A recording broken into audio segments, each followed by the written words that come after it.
Okay, so go ahead and bring her forward.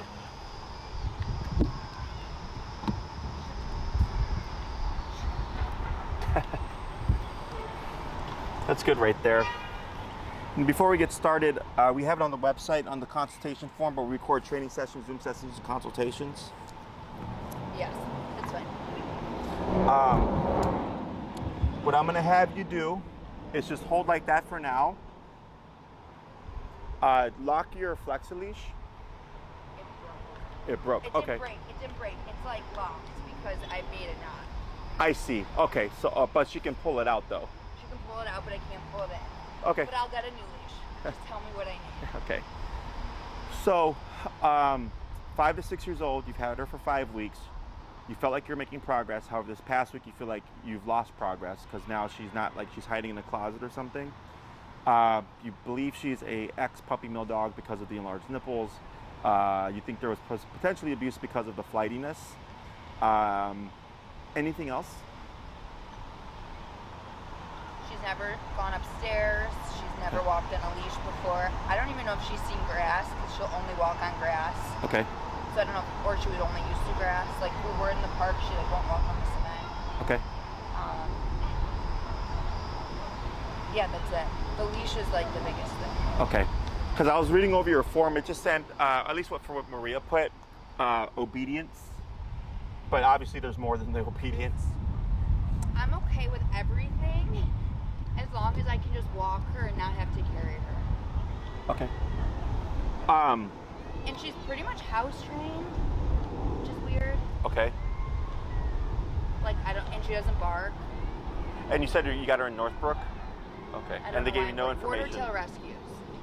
Border Tail Rescues. I've not heard of them. But they gave you no info, no insight? Did you guys try following up like, hey, what's up with this dog? So we met her. She was honestly like, we went for another dog. The dog was already adopted, so they're like, take a look around. We looked. We saw her. We played with her for 20 minutes, and then we left, and we're like, we'll think about it. And then we came back the next day, and we were like, we obviously need her. She's so gentle and like cute and chill. And she is all of those things, but she's also really scared of everyone. She's really cuddly. I mean, I don't know, it's weird. She's super cuddly, and like once she knows you, she's like licks and kisses you for days. Sure. It's just she doesn't know how to be a dog. When you got her in Northbrook, like how is her behavior? Because you said you feel like she's not a city dog. Okay, so still flighty? I like have videos of meeting her. Not as flighty as it's gotten flightier. Okay. Anything else? No, that's it. Okay. So I've seen stuff like this before. We can work with it. Don't expect to get a normal dog. When we talk about like dog training and stuff, I know people think like we fixed the dog, because it's an animal, it's not like a car. Yeah. If your car needs a new muffler, you just go get a new muffler and you're good to go. Dogs are a little bit more complicated. Obviously very flighty. Like even right now, she was looking that way and I said something and she jumped and like looked at me.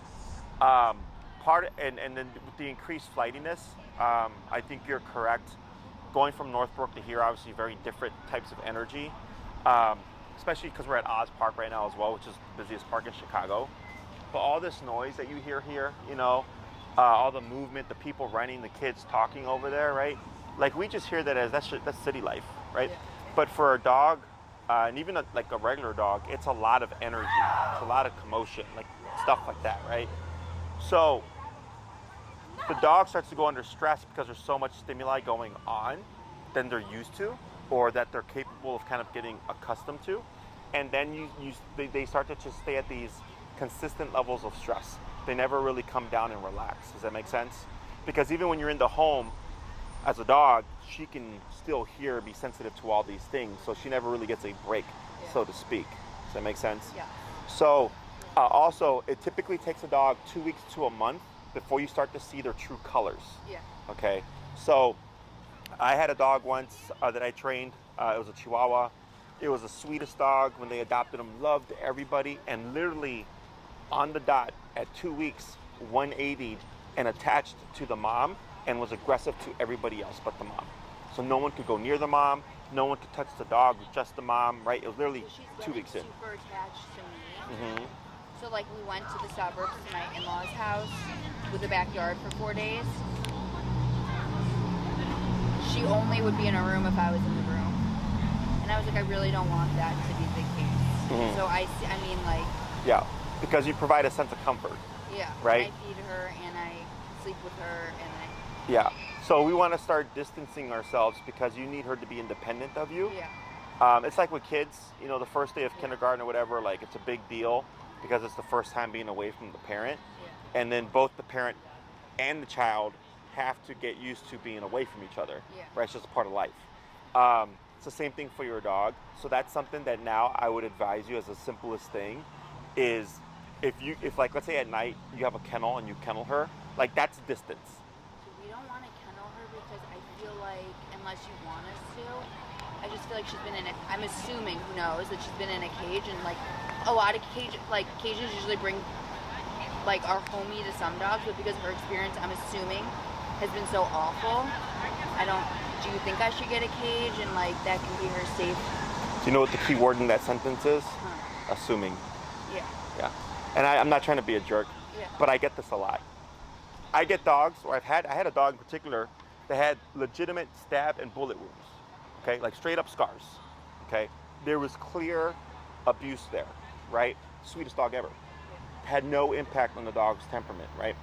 I've had a dog that I trained that the owner worked for a rescue, had the mom, whelped the puppies, helped raise the puppies, and at 8 weeks took a puppy home, and that puppy bit her son and bit her husband 3 to 5 times within 1 month of bringing him home, and these were legitimate bites. He was like legitimately aggressive, and he actually took a chunk out of me when I went to train him, and she knew for a fact that that dog was not abused, right? So a lot of this is just genetics. Yeah.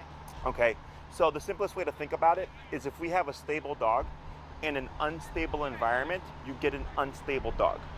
Does that make sense? If you have an stable dog and you take them out that unstable environment, they come back to stability. An unstable dog, it doesn't matter. They will still be unstable because genetically that's just how they are. Yeah. Does that make sense? Like the flightiness that you're seeing here, it's like with people. There's people that are just genetically inclined to be anxious, Yeah. right? Like that's just how they are. And it's not about, how would you say, like negative experience or anything. And I'm sure that can be an attribute, you know, nature versus nurture.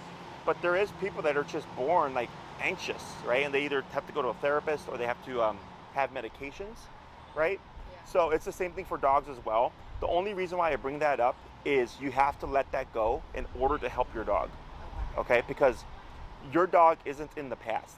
Your dog is in the present. She does not have the ability to like think back and let's say if that was the case, you know, and be like, man, that was a really shitty part of my life, right? She doesn't have that ability, and she doesn't have the ability to look at tomorrow either. We do, right? So what happens is when we get these kinds of dogs, people feel bad for them, and you know, like you notice things like the enlarged nipples, the flightiness, there's no backstory to her, blah, blah, blah, blah, right? So then it's like abuse. Doesn't, I mean, could it be? Sure, but it's not always the case. I work with a lot of dogs where that's not the case, but the owner has a hard time moving forward, so then they can't help the dog. Yeah. Does that make sense? So the kennel, the only reason why I suggest it, and this is like a temporary thing, this is just now until we try to get your dog back to stability as best we can, is it's much easier to prevent the problem than it is to fix the problem once you have it with a dog, okay? Separation anxiety, in my opinion, is one of the hardest things to fix because it happens when you're gone, okay? So the easiest way to get a dog to detach from a person is to force separation. So like during COVID, when everybody worked from home, a lot of people got puppies, a lot of people rescued dogs, right? And guess what happened? There was a surge in separation anxiety cases, and there was a surge in dogs being territorial over the home because no one came over, right? Now, I already knew this as a trainer. As soon as everything shut down, like I could already foresee all this stuff, right? So I started telling any clients that I knew they got new dogs or had puppies or anything, and I told them, make sure you kennel that dog when even if you're working from home, put your dog in a different room in a kennel, and from 9 to 5, your puppy, your dog is in that kennel, so that this way we avoid creating separation anxiety. Some clients listened, some clients didn't listen, and guess what I saw? The ones that listened, their dogs are fine. The ones that didn't listen have separation issues. So you think I should kennel her from 9 to 5? So do you go to work? Do you leave the house? Then you're fine. Okay. Your husband, does he leave the house as well? In and out. We both have flexible schedules. Okay. So the key thing there is that when you work, you're gone. Okay. So during COVID, nobody was gone. Everybody was home. So there was never any separation. So like if both you and your husband work 9 to 5 and you leave the house, she can be loose, right? Especially if we know she's not destructive or anything like that, that's perfectly fine because there is separation there. Okay. Okay. Now when you come home, if the entire time you're home, you're always together, that can also become unhealthy because then she thinks, well, anytime you're home, it's guaranteed we're gonna be together. So it's more like if other people, if me and her are home, she'll be in my room, in my Okay. closet, and I'll be in the kitchen. But if other people were at our apartment, she would want to be near me. Gotcha. So that's different. Okay. The other thing is I wouldn't let her hide in the closet. And this is getting complicated because this is more advanced stuff, right? But that's already something that I would not allow her to do so. If you see her then like start to hide underneath your bed or hide underneath the table, that is the flighty fear behavior. That's where that's coming from. Okay. So we have to eliminate all those things so that she has to learn to just kind of cope with this is what life is like now. Okay. So it's nothing good or bad. It's just a situation that you have with your dog. And I'll tell you now that it will be emotionally uncomfortable for you, okay? Because you're gonna see your dog go under stress, but the only way for your dog to go through that is to actually face it and be worked through it, as opposed to being allowed to just do things, right? So like the closet thing, it doesn't seem like much, right? But when I see your dog, I'm like, oh, like right away, 1 second, flighty dog, right? And I see that dog hiding in the closet, your dog is still practicing flightiness, right? Because she's hiding from everything in the closet. Does that make sense? So when you start to remove the things that allow her to hide, they go under stress because now she thinks she's exposed. Does that make sense? But in order for the brain to learn that there's no threat, she has to be exposed, right, for a period of time and then realize like, oh, you know what? I've not been in my closet for 5 hours and everything is fine. I've not been next to mom for 5 hours and everything is fine, right? But you're gonna see her really stressed out because she doesn't know how to handle it because it's never been made to happen.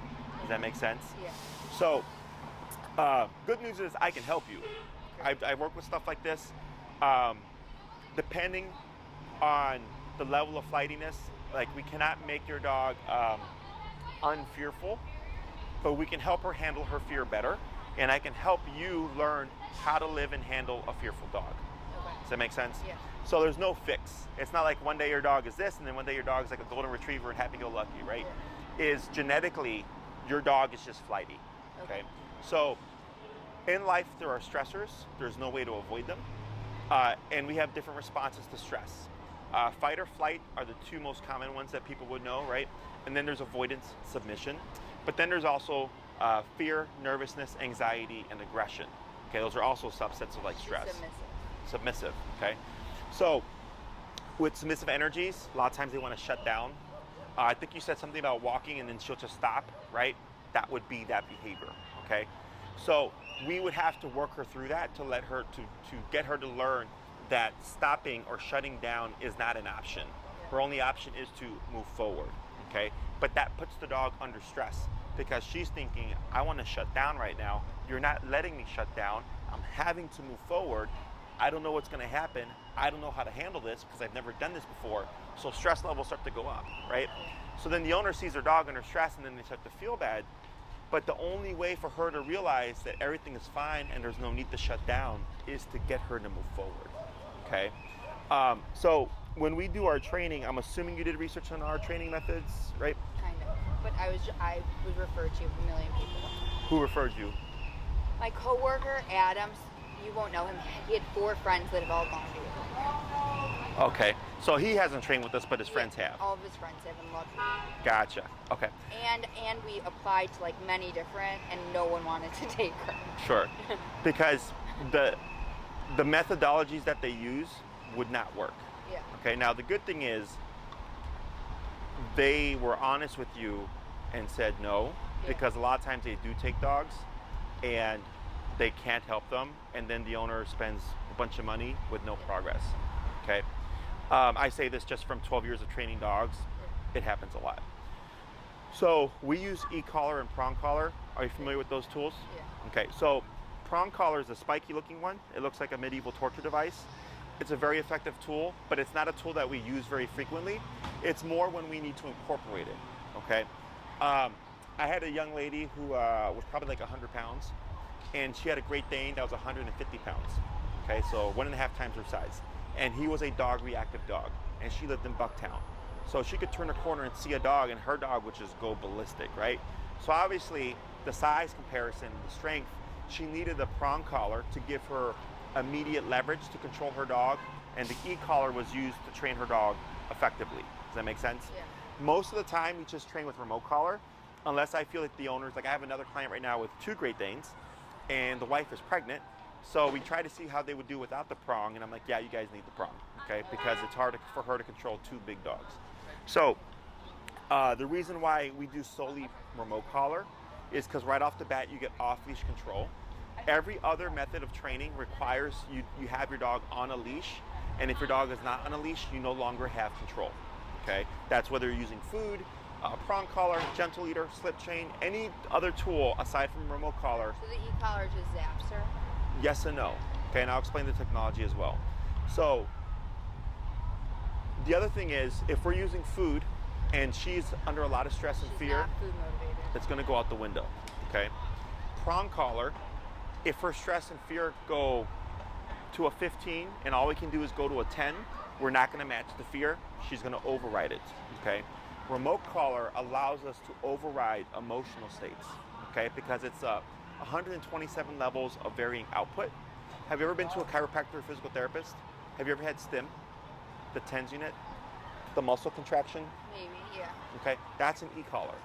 Okay, so people, when they think of an e-collar, they usually think shock collar, right? Because that's how a lot of people refer to it. Shock comes from 2 places. One, when e-collars first came out, they only had like 3 to 5 levels, whereas now we have 127.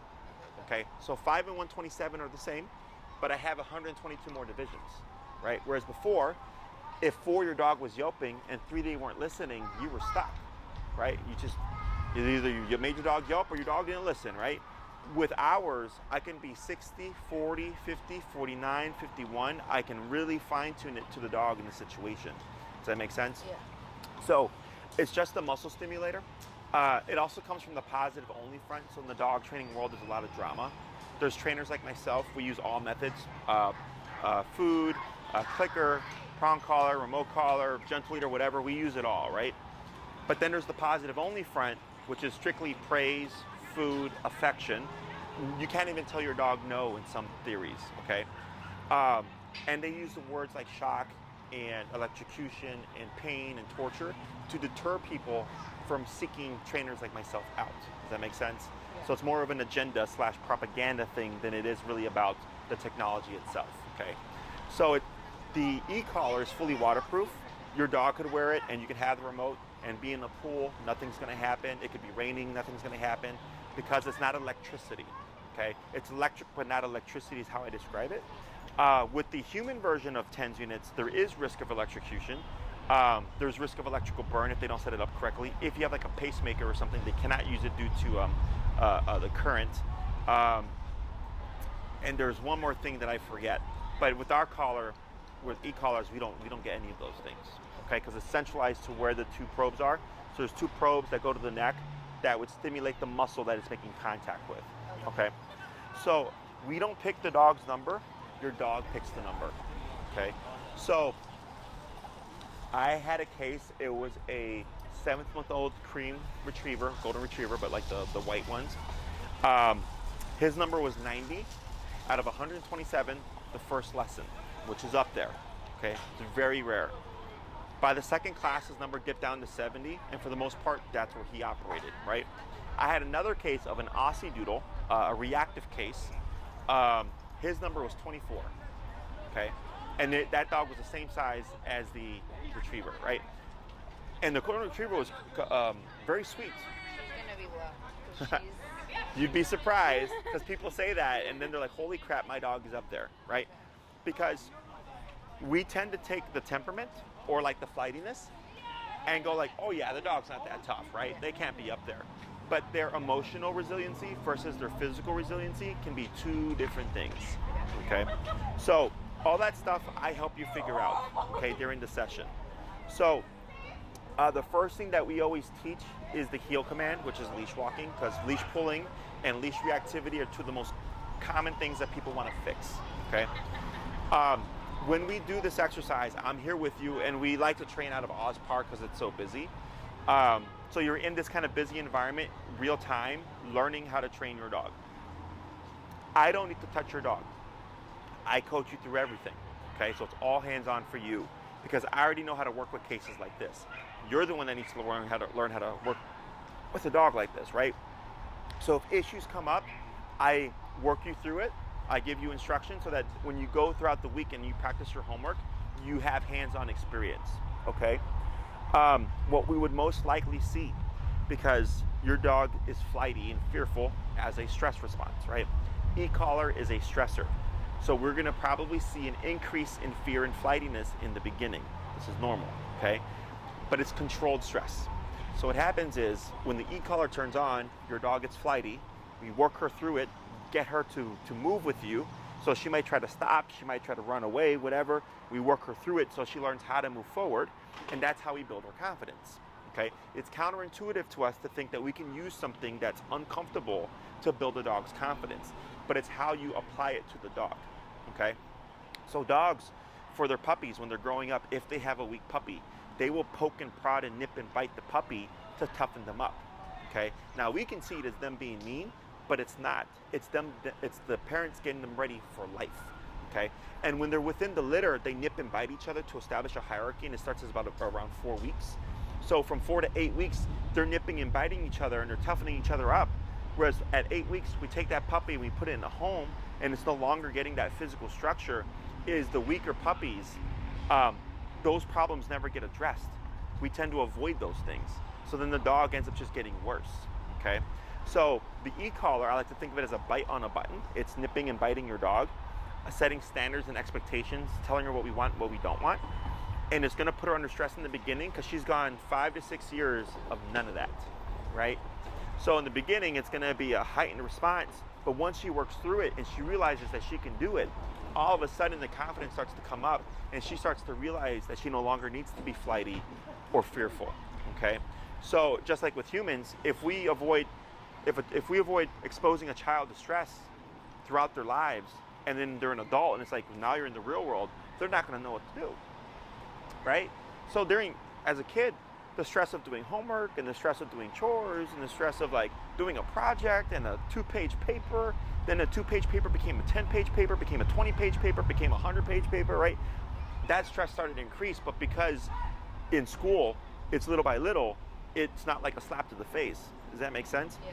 So same thing for your dog. Right now, the city of Chicago is like a slap in the face because she went from quiet, Northbrook, whatever, to center of really busy Chicago, and now it's like a lot for the dog to handle. Does that all make sense? Yeah. Okay? And don't feel bad about it. Don't feel guilty about it. It is what it is. She's not the only dog. I've had a number of dogs. My girlfriend's dog was actually just like this. Okay? Very nervous and very flighty. She came from Tallahassee. She was driven up here, and she did the training right here on that strip. And by the second week, the dog had built a ton of confidence. Okay, Right. because she was willing to work her dog through I it. didn't add that she's specifically scared of doors. Like she won't go in and out of the apartment. Sure, easy fix. And she won't. And that's when she flees out and then out my apartment door. Sure. Like the building door. So we'd have to fix that. Yeah. Okay, because that's her getting overwhelmed and then just bursting through. And if we ignore that, she's just continually practicing that behavior. The more it gets reinforced, the more it becomes who she is. Yeah. Okay. Have you watched any of our training videos? So if you go to my website, canineperspective.com, and you can spell canine either way, it'll take you to my website. On the homepage, if you go up a little bit, you'll see a video with like a pit bull, like with the mouth open in the sun, and you click on that playlist. There's 2 dogs in particular. One is Luna, Luna. She's my girlfriend's dog, and you'll see us training right here, and you'll see how flighty she is. She's a very good example, okay? And there's also Birdie. Okay, Birdie, they came up from Austin, Texas to train with me. Similar, except their dog was reactive towards people. So she would get stressed that she would lunge out, to keep people at bay. And with her, it was like one class and it was like almost 95% done, okay? Those 2 videos, Luna and Birdie, would be great for you to watch to get an understanding of how all this stuff works, okay? Questions on any of that?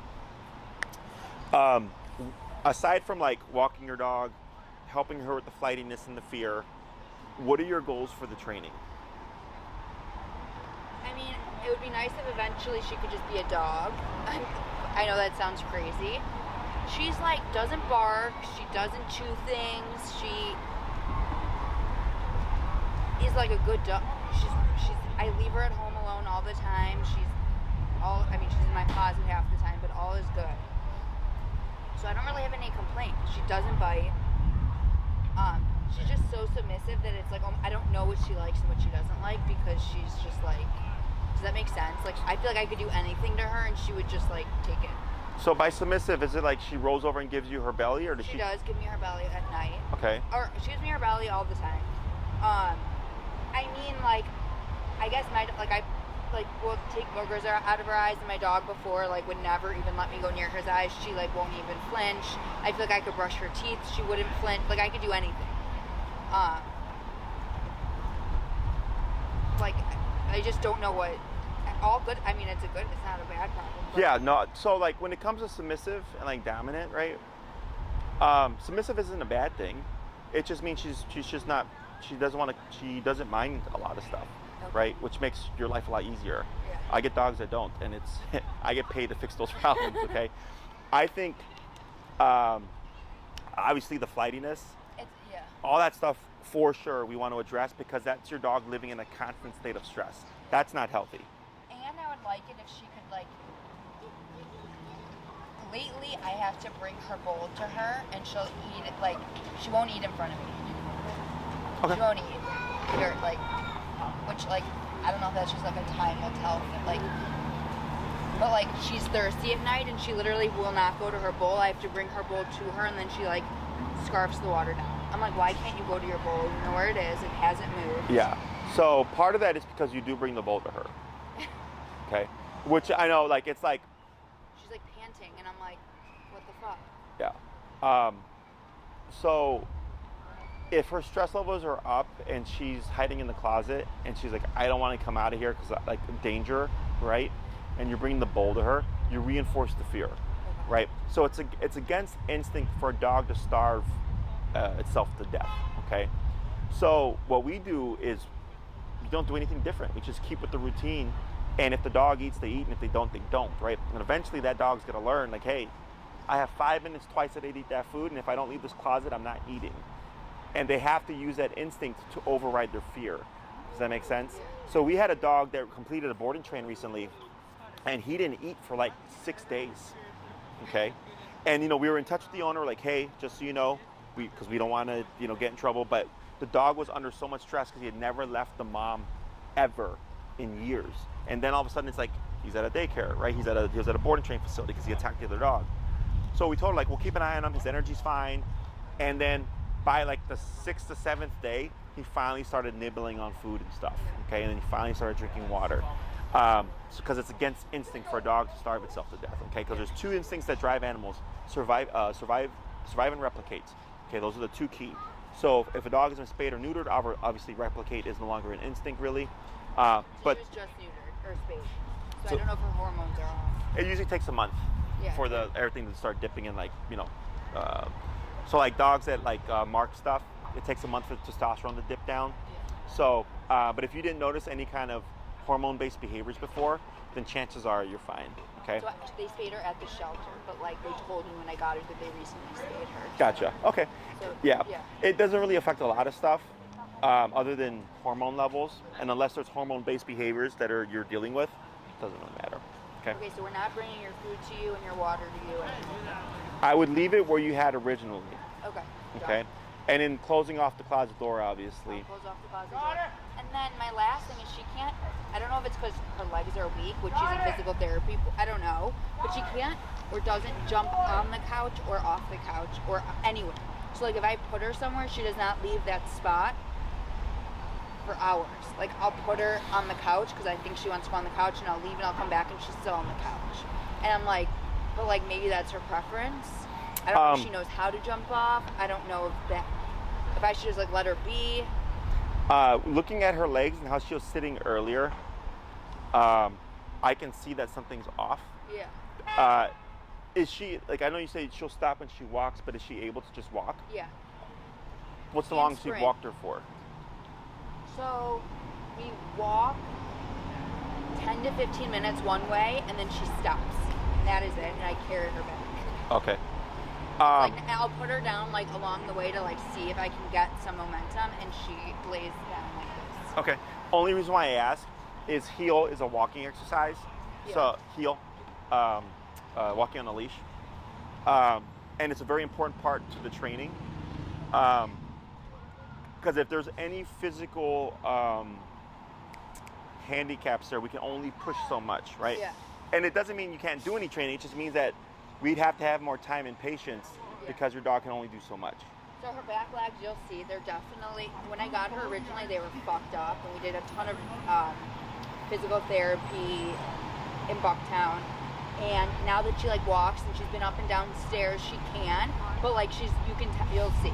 Sure. I feel like, again, who knows, probably in a cage. And Yeah. like, No, that would make sense. yeah. But just don't let it bring you down. Yeah, I don't want to like force her, but it'd be really nice if we could walk to Starbucks in the morning and I could get a coffee. And we could walk home, which is literally a block there and a block back. Yeah, no. That's all I care. I just would love to get coffee with her in the morning. Right.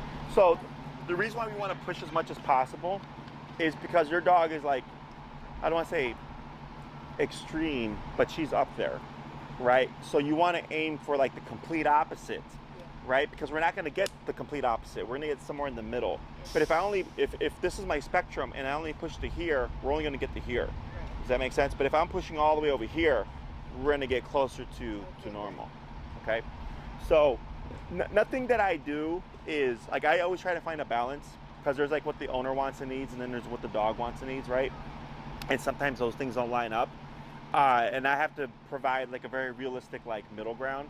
But for a dog like this, the more you push her, the better she'll be, because you remember, like right now, she's under stress because she doesn't know what to do here, right? But that if we don't work her through that, then she's always under stress.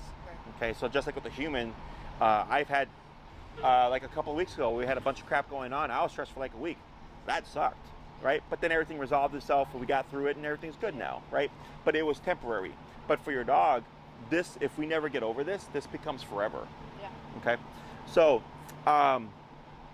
when you say just for her to be a dog, are you looking for her to be able to like experience being outside and off leash and stuff?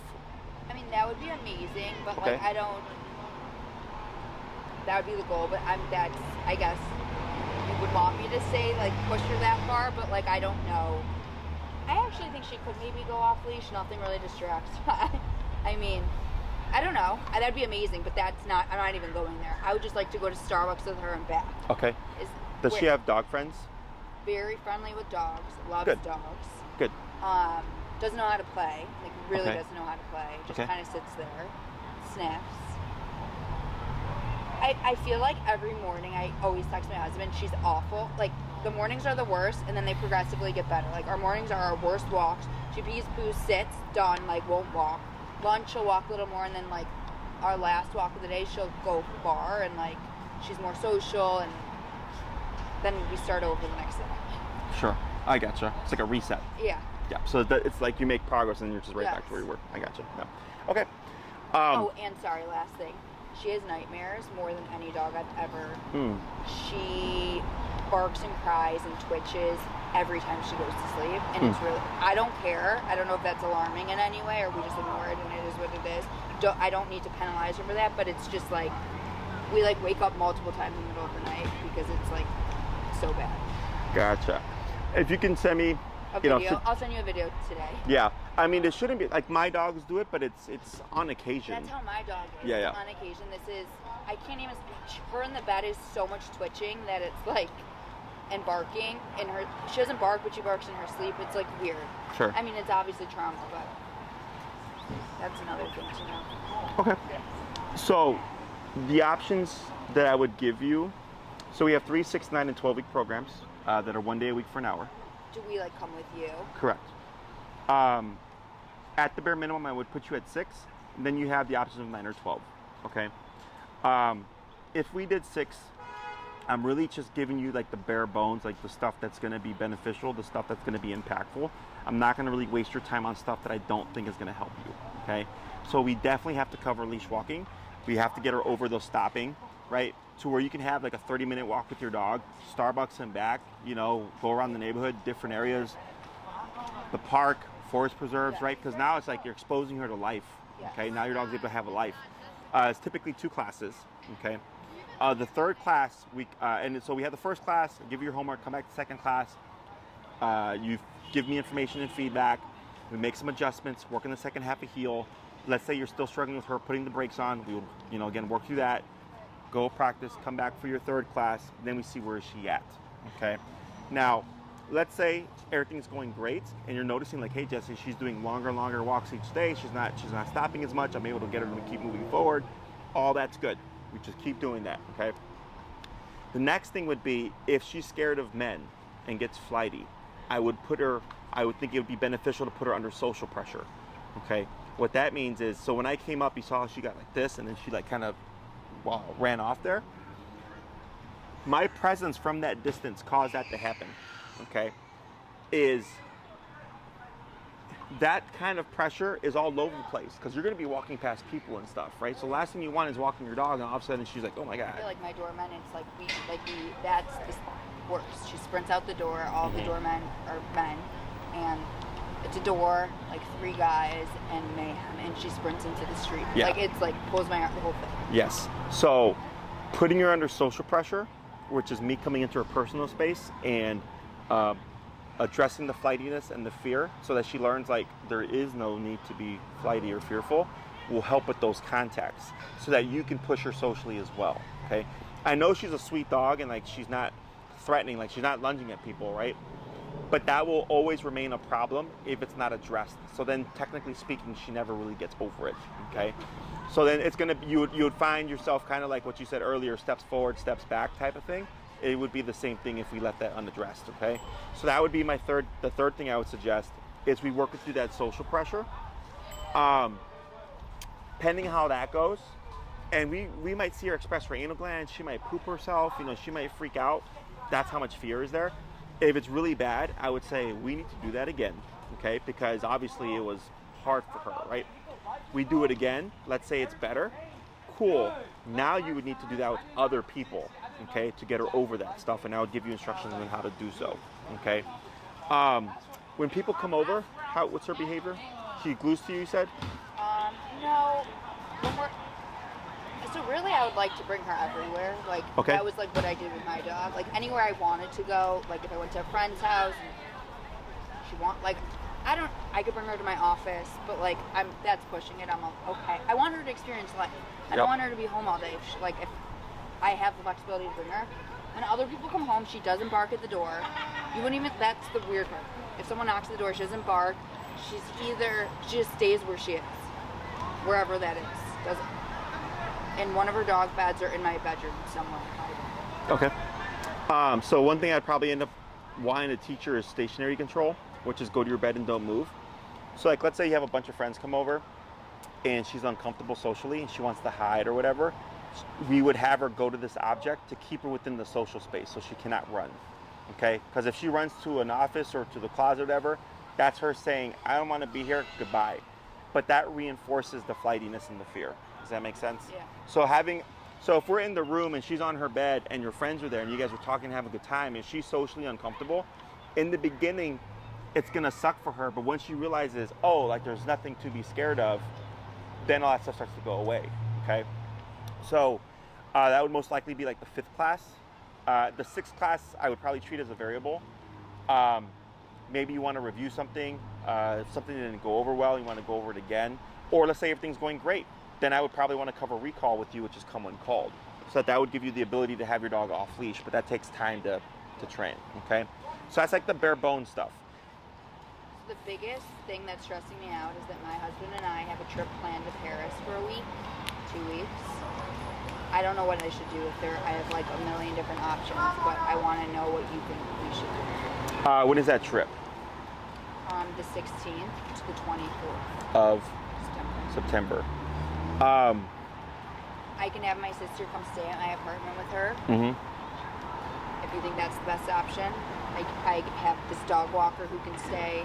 I can bring her to the burbs to my mom's who has a backyard and another dog that they get along. Mm-hmm. I can bring her to eat. Like, I just don't know.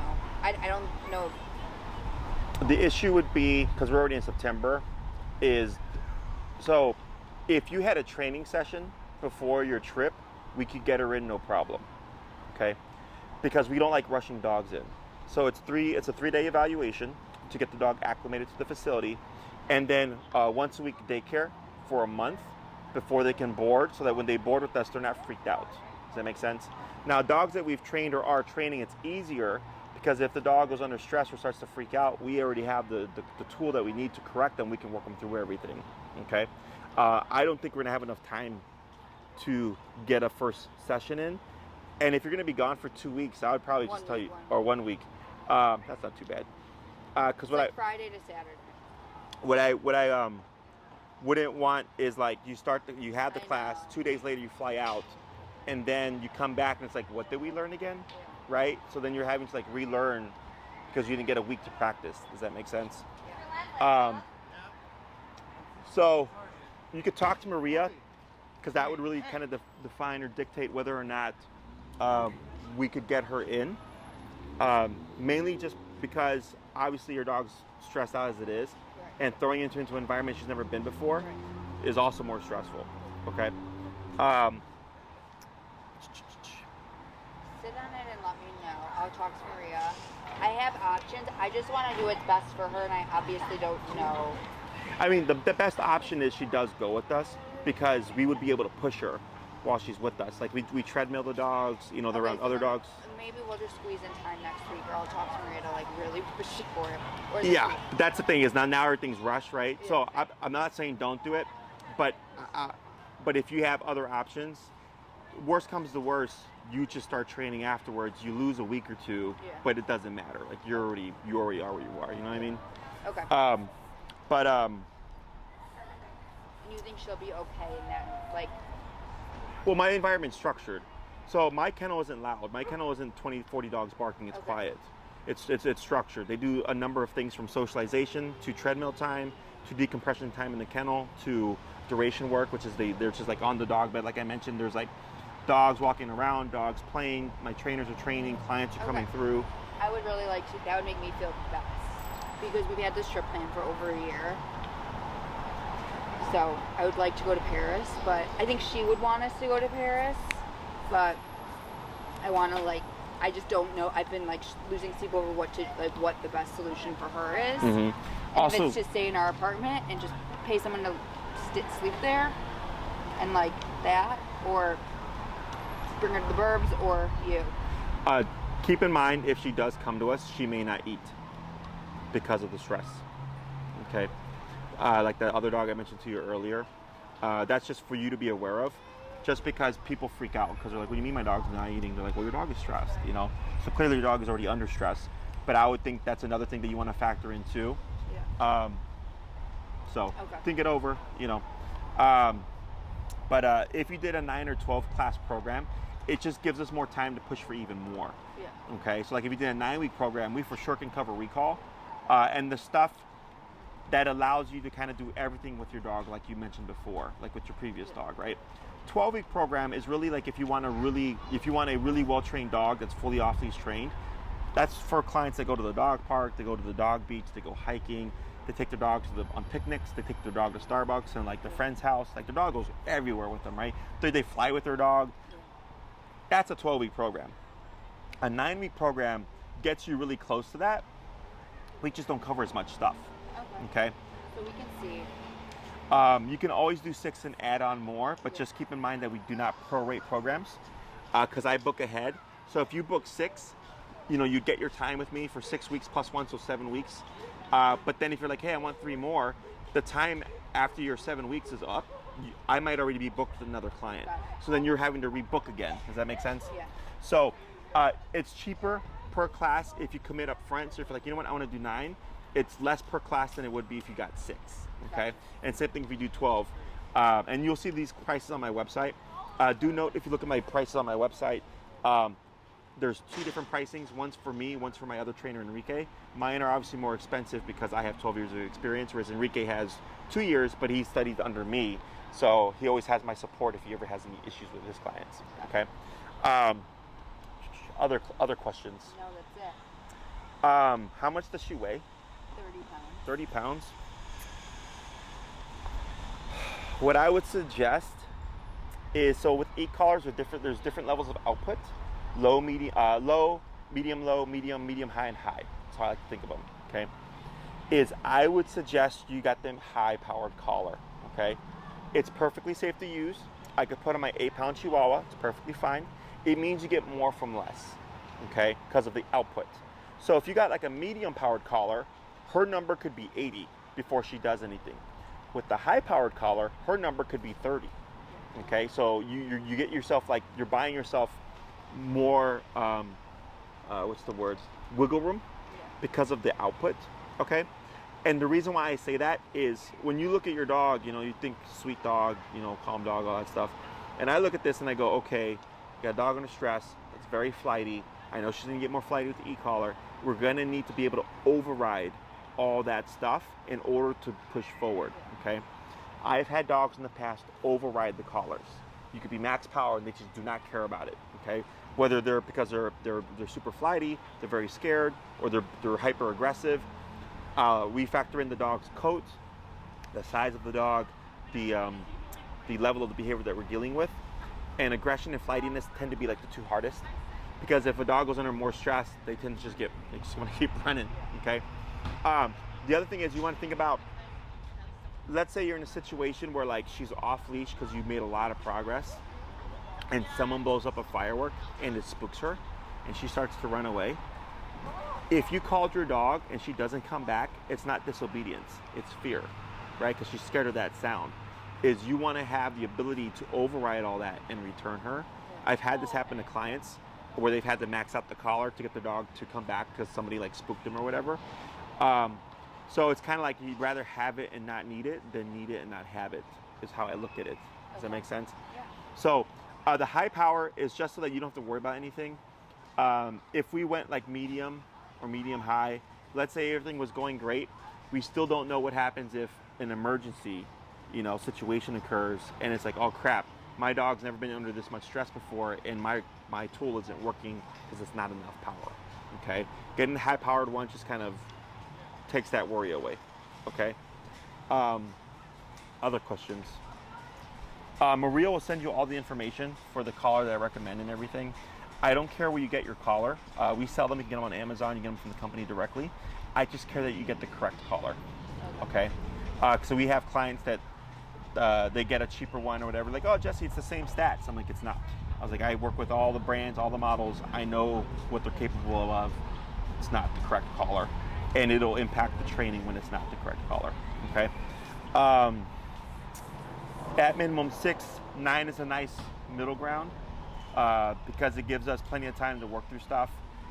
If we get stuck on something, like let's say her flightiness is really just through the roof and we spend more time trying to work with that, and you do 6 classes and we spend 4 out of 6 classes trying to work through that flightiness, that only leaves us 2 classes to work on other stuff, So things like that, it's rare, but it happens, So the goal is to get you next week. So if I get one training session before, then I could get her into your boarding. Correct. And we would need to have her with her recent vaccinations and a recent fecal that's clear for like parasites and stuff. They're all up to date, and I can get fecal. Okay. So because your trip is next Friday, and we're on Tuesday. So if you're trying to expedite things, Maria will send you you can email Maria and say, hey Maria, sign me up. We're trying to get this done before this date, right? And if you can bring her to daycare for the eval, that would be great as well. So if you get at least one, we're in Logan Square. Okay. So we're just up, we're over by Diversity and Western, by the AMC Theater there. So you can start the process with Maria, get that session in, and try to get her in for at least 2 of the 3 eval days so it's not a shock to the system when she's dropped off with us. Okay, this will allow her to just start warming her up and start pressing her with what we can do at my facility. My trainers won't do anything training wise, but they're trained to handle dogs correctly so that they're not under a ton of stress when we're bringing them into the facility. Okay. It will most likely be Elizabeth or Katie that gets you situated with the facility, because Maria just handles my calendar and stuff. So it's going to be you dealing with a couple of people, one to get her registered to board, and then Maria to get her on the calendar to train. Okay. So you can email Maria and let her know, like, hey, sign me up. I want 6, 9 classes, whatever. She'll send you a contract. Please read the contract. But that's what she goes by. If you submit that contract right away, she knows that you're serious, and that's what'll get the ball rolling. Okay. Because a lot of people will ask questions. So as they're asking questions, other clients are booking, and then when they're ready to start, they're like, Maria's like, well, they're booked now, because other people came, it's first come, first serve. So just bear in mind for that. And then that potentially when she's at a facility, she may not eat. Okay, so just keep them at that. We can't make them eat, unfortunately. The best that we can do is we put food in there and we just leave it in there all the time for them, so that if there's ever a moment where their stress levels are down and they're willing to eat, they'll eat during that time. Okay. Other questions? I recommend also watching Luna and or Birdie on my YouTube channel. Again, you can access those videos through my website. Okay. Anything else? If you forgot to ask anything, you can email Maria. She'll let me know, or you can ask her directly. Otherwise, that's pretty much it. Okay. This is a lifestyle, by the way. This isn't like you train your dog and then you're done and you don't have to do anything anymore. Because people always ask, when does e-collar go away? When you need it, it doesn't, in my opinion. Meaning, if you're outside walking your dog, you're going to Starbucks, you're taking her to the park to play with her friends off leash, if we get her that far, right? Is you can't account for life and the things that happen. So the collar is present because it gives you control, but it doesn't mean you're always using it. Okay, it's not like you're always having to press the button. If you follow the instructions, it's just like this thing that's there just in case. Much like with humans, how we have cops and all that stuff that keep us in check. Because even humans, we know the rules. We still bend the rules sometimes, right? Like on the expressway, people tend to speed more than they would in the city, but when they see a squad car, they go to the speed limit, right? So I like to call it a cop on a collar. It doesn't mean that your dog's always wearing it. It just means when you think she needs it, she would wear it, right? If she's a great dog inside the house, she doesn't need it. If when guests come over, she gets a little nervous and flighty, you might need it for a bit. But let's say we get her past all that stuff, then you don't need it anymore, okay? Questions on any of that? No. You're about to be in for a rude awakening, my girl. For the better.